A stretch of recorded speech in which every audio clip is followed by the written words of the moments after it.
تو وہ تو اگر وضو کرے گا تو پاکیزہ رہے گا، لیکن اگر کسی کو مرض ہے، مثلا پیشاب کے قطرے آتے ہیں یا کسی جگہ سے خون بہتا رہتا ہے، اور آپ کو معلوم ہے کہ اگر خون جمع ہوا ہو، یعنی اس کو زخم ہے اور خون وہیں پہ جمع ہوا ہے، تو وضو نہیں ٹوٹتا، وضو باقی رہتا ہے۔ لیکن جیسے ہی وہ خون اپنے زخم سے جدا ہوتا ہے، اگرچہ تھوڑا ہی سا کیوں نہ ہو، تو وضو ٹوٹ جاتا ہے۔ اب یہ جو ایسے لوگ ہیں جن کو مرض ہوتا ہے، اب یہ کوشش کر رہے ہیں وضو کرنے کی، لیکن کیا ہے کہ مرض کی وجہ سے ان کا وضو باقی نہیں رہتا ہے۔ تو قرآن نے ایسا جملہ بولا ہے کہ یہ لوگ بھی اس کے اندر آ جائیں۔ فرمایا متطہرین، جو کوشش کرتے ہیں نا، ان کو بھی اللہ پسند کرتا ہے۔ اب یہاں پہ اکثر یہ مسئلہ پوچھا جاتا ہے کہ اگر پیشاب کے قطرے آتے ہیں کیا وضو ہمیں دوبارہ کرنا ہوگا؟ پھر جس حصے پہ، کپڑے کے جس حصے پہ پیشاب کے قطرے لگے ہیں، اس حصے کو دھونا ہوگا یا نہیں؟ یہ مسئلہ اچھی طرح سمجھ لیں۔ جن کو پیشاب کے قطرے آتے ہیں وہ 3 قسم کے لوگ ہیں، میڈیکلی طور پہ 3 قسم کے۔ پہلی قسم ان لوگوں کی ہے کہ کچھ وقت کے لیے قطرے آتے ہیں۔ بعض لوگوں کو یہ مسئلہ ہوتا ہے کہ جب وہ واش روم میں جاتے ہیں، حاجت پوری کرتے ہیں، تو اس کے بعد کچھ دیر کے لیے ان کا جو قطرے ہیں پیشاب کے، کچھ رکے رہتے ہیں۔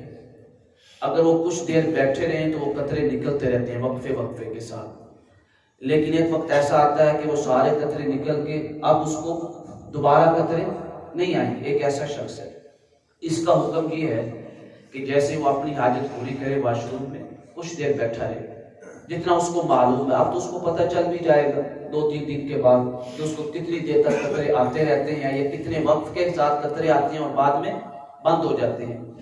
کچھ دیر واش روم میں بیٹھا رہے، واش روم میں بیٹھ کے انتظار کرے تاکہ اس کے قطرے ختم ہو جائیں۔ جیسے ہی قطرے ختم ہو، یہ مطلب نہیں ہے کہ آپ آدھا گھنٹہ بیٹھ کے انتظار کرتے ہیں، آپ جو باہر کھڑے ہیں بس وہ پھر کھڑے ہی نہیں۔ یہ وہ ان کے لیے ہے جس کو صرف 4 یا 5 منٹ یا 3 منٹ یا 2 منٹ لگتے ہیں قطرے آنے میں، وہ انتظار کرے۔ جیسے ہی قطرے آ کے فارغ ہو جائیں، ختم ہو جائیں، اس کے بعد واش روم سے نکلے وضو کرے گا دوبارہ۔ اس کے لیے کوئی بھی رخصت شرعی نہیں ہے۔ دوسرا شخص ایسا ہے کہ اس کو وقفے سے قطرے آتے ہیں۔ اب دیکھا جائے گا کہ جتنے وقفے سے قطرے آتے ہیں اس وقفے کا ٹائم کیا ہے۔ اگر اس کو معلوم ہے کہ اتنے وقفے کے بعد قطرے آتے ہیں کہ جس وقفے میں ایک فرض نماز ادا کر سکتا ہوں، ایک فرض نماز سے مراد فرائض، یعنی مثلا ظہر کے 4 فرائض میں ادا کر سکتا ہوں، اگر ایسا شخص ہے تو اس کے لیے بھی وہی حکم ہے جو اس شخص کے لیے ہے جس کو پیشاب کے قطرے نہیں آتے۔ یہ بھی کیا کرے گا؟ دوبارہ وضو کرے گا، اور اگر اس کے قطرے کپڑوں کو لگ گئے ہیں تو کپڑے کا وہ حصہ دھوئے گا اچھی طرح۔ اگر اس کو یقین ہو جائے کہ میں نے جو کپڑے کا حصہ دھویا ہے وہ بالکل صحیح طور پہ صاف ہو چکا ہے اور اس میں پیشاب کے قطرے کا کوئی بھی حصہ باقی نہیں رہا، تو اب وہ کیا کرے گا؟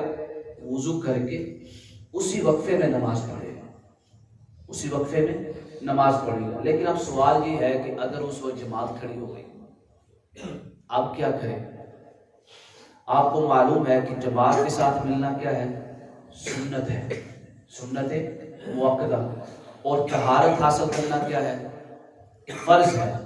اگر وہ ایسا شخص ہے کہ اس کو اس وقفے میں قطرے آ رہے ہیں لیکن کچھ دیر کے بعد رک جائیں گے، جو دوسرے بندے کی ہم بات کر رہے ہیں، وہ کچھ دیر انتظار کرے، انتظار کرنے کے بعد وضو کر کے جماعت کے ساتھ ملے۔ اب تیسرا بندہ وہ ہے جس کو مسلسل آتے ہیں، یہ بعض لوگوں کو بیماری ہوتی ہے، اللہ تعالیٰ ان کو صحت تندرستی عطا فرمائے۔ جن کو مسلسل آ رہے ہیں ان کے لیے حکم یہ ہے کہ نہ تو وہ اپنے کپڑے دوبارہ دھوئیں کیونکہ اس میں تکلیف ہے، اور قرآن کہتا ہے کہ ہم نے مشقت کو ختم کر دیا، تکلیف کو ختم کر دیا، ہم نے احکام شریعت میں آسانی رکھی ہے۔ تو وہ کیا کرے گا؟ صرف ہر نماز کے وقت، جب بھی کوئی نماز کا وقت شروع ہوگا اس وقت وضو کر لے اور کپڑوں کو چینج کر لے، اگر اس کے پاس کپڑے ہیں، اگر نہیں ہے تو اس حصے کو دھو لے۔ جب تک اس نماز کا وقت شروع رہے گا اس وقت تک اس کی طہارت قائم رہے گی۔ جیسے ہی دوسری نماز کا وقت شروع ہو جائے گا اس کو دوبارہ سے طہارت حاصل کرنا ہوگی، وضو کرنا ہوگا، اور وہ کپڑے کا اس حصے کو دھونا ہوگا. مثلا ایک شخص ہے، اس کو مسلسل قطرے آتے ہیں. اب زور کی نماز کا وقت ہو چکا ہے. زور کی نماز کے وقت وہ وضو بھی کرے اور کپڑے کے اس حصے کو دھو لے. اب اس کی یہ جو طہارت ہے یہ زور کی نماز سے لے کے عصر کا ٹائم شروع ہونے سے پہلے تک باقی رہے گی. جیسے ہی عصر کا ٹائم شروع ہوگا اس کو دوبارہ پھر وہی عمل کرنا ہوگا جو اس نے زور کے ٹائم کیا تھا. اب وہ جو جب اس نے کیا ہے وضو وغیرہ اور کپڑے دھوئے اور پیشاب کے مسلسل قطرے آ رہے ہیں تو اس میں وہ نماز فرائض بھی ادا کر سکتا ہے، سارے کام کر سکتا ہے جو شرعی ہیں.